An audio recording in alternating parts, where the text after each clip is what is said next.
อ้ายไปเฮ็ดงาน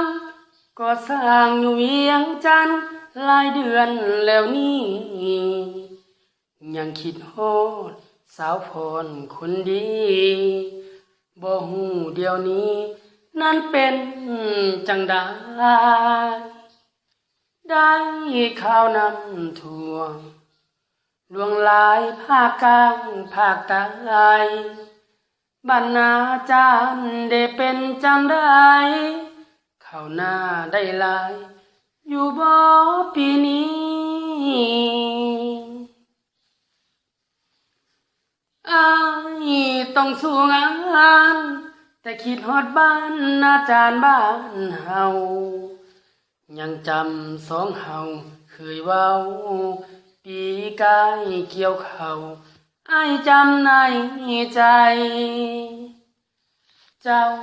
ให้สัญญาว่าสิหาคนเดียวเพียงอ้ายโทรหาเจ้าบ่รับสายหรือมีแฟนหลายเลยลืมคนนี้ได้ข่าวสาวอ่อนเดี๋ยวนี้แฟนหลายแท้น้อเขาว่าเป็นเน็ตไอดอลอ้ายเก็บเงินพอสิมาหา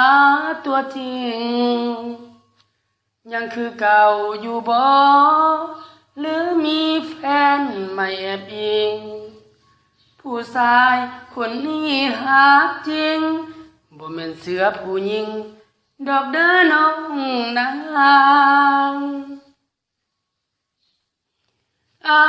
ยเก็บเงินพอจะกลับมาสู่ขอน้องพรหัวใจอ้ายอาลัยอาว